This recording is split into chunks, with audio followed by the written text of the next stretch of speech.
Hello, friends.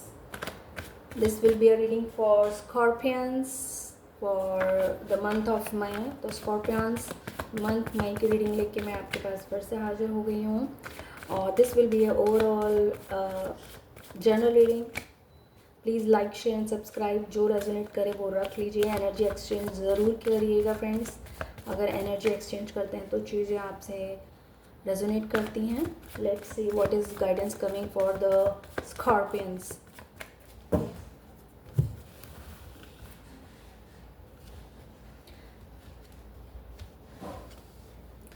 Scorpions, अगर health wise कहूँ, health आपकी मुझे बिल्कुल अच्छी दिखाई दे रही है. आप में अपनी हेल्थ को लेके आप खुद भी बहुत ज़्यादा अवेयर हैं, पॉजिटिव रहते हैं. अभी थोड़ा सा कुछ मुझे लगता है थोड़ा सा कहीं पर आप अटके हो हेल्थ को लेके. अगर आपने कोई अपना रिज्यूम बनाया हुआ है तो उसमें थोड़ी सी डिलेमा या थोड़ी सी कन्फ्यूज़न आपको है. बहुत थोड़ी सी मैं कहूँगी. टेंशन लेने के लिए बिल्कुल ज़रूरत नहीं है. हाँ, वो श्रेय जहाँ तक मुझे लगता है जो भी आपको हेल्थ को लेके जो भी इश्यूज़ हैं वो आपका मेंटली हो सकता है, वो आपका एक थॉट प्रोसेस हो सकता है. अदरवाइज़ फिजिकली कोई इशू नहीं है. तो हेल्थ आपकी अच्छी ही है मई के महीने में भी. तो स्कॉर्पियंस, हेल्थ को लेके आपको कोई चिंता की ज़रूरत नहीं है. अगर मैं रिलेशनशिप वाइज कहूँ तो wow, it's a card for 9 of cup. It's a wish fulfilment card.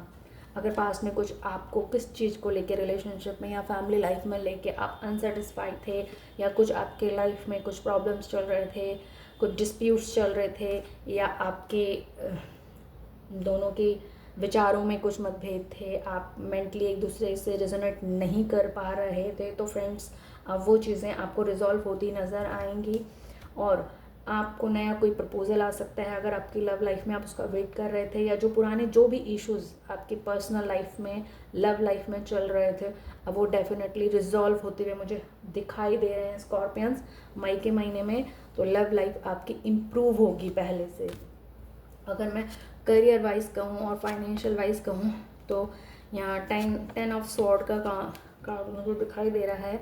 ऐसा लग रहा है कि फाइनेंशियली आप चीज़ों को लेके बहुत परेशान थे, बहुत ज़्यादा परेशान थे, जिसकी वजह से कहीं ना कहीं मेंटली तो आप परेशान थे ही फ्रेंड्स, लेकिन हेल्थ पर भी आपके काफ़ी नेगेटिव असर आ रहा था. आपकी फाइनेंशियल आप लाइफ का, आपके करियर का, जो भी जॉब था या जो आपके, मेरे को लगता है कि आपके ऑफिस में या जॉब में कुछ इस तरह की इश्यूज चल रहे थे या कुछ लोग थे जो आपको वहाँ पर ऑफिस में परेशान किया करते थे या जिन लोगों ने आपको परेशान करने के लिए ठाना हुआ था, तो आप कहीं ना कहीं आप उनका शिकार बन भी गए थे.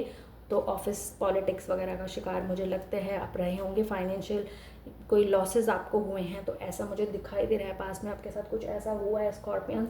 बट अब आपको थोड़ी सी अपनी क्लैरिटी पर, आपके इंट्यूशन पावर को आपको फॉलो करना चाहिए. अगर आप चाहते हैं फाइनेंशियली इन चीज़ों से उभरें, तो आपकी जो भी इमोशंस चीज़ें होती हैं, जो भी आपको इंट्यूशंस होते हैं, आपको सही इंट्यूशन होते हैं, आपने अपने इंट्यूशंस को फॉलो करना है.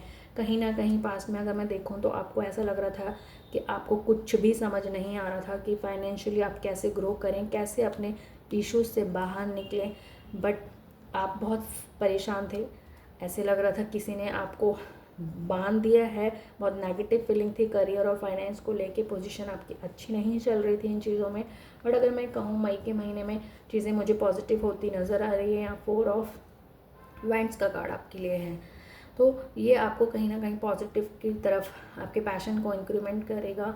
आपको जॉब में इंक्रीमेंट मिलने का या आपका काम और अच्छा ग्रो करने के चांसेस मुझे मई महीने से दिखाई दे रहे हैं.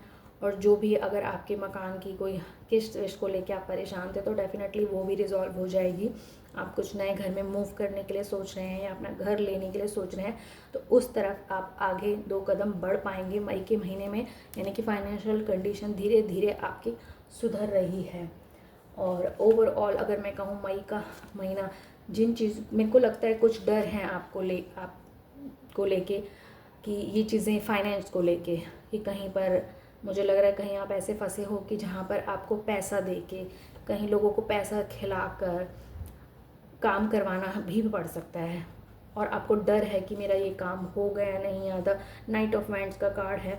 कहीं ना कहीं आपको चीज़ों को करने में अभी डर भी लग रहा है कि मैं ये पैसा लगा दूं और वो काम मेरा नहीं हुआ तो फ्रेंड्स, ये है चीज़, आपको यहाँ बहुत संभल के पैसों को लेके जो भी आपके इश्यूज चल रहे हैं, या आप कुछ काम शुरू करना चाहते हैं या कहीं भी इन्वेस्टमेंट करना चाहते हैं और आपको डर लग रहा है, तो पूरी जानकारी लेने के बाद ही कहीं इन्वेस्टमेंट करें फ्रेंड्स।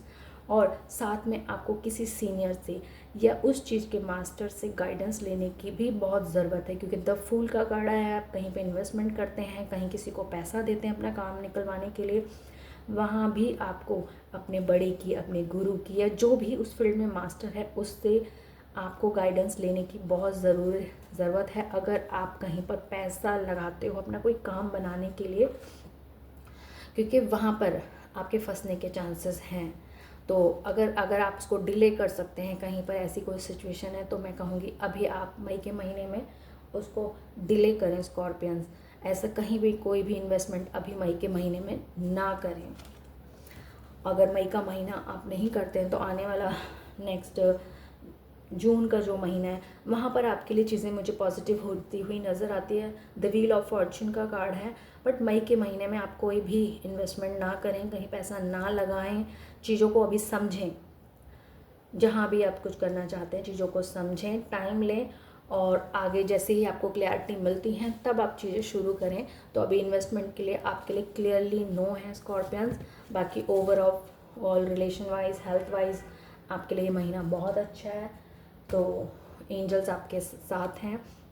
आपको यूनिवर्स में फेथ रखना है, थोड़ा पेशेंस बनाए रखना है। And see you again next month, and like, share and subscribe. Thank you.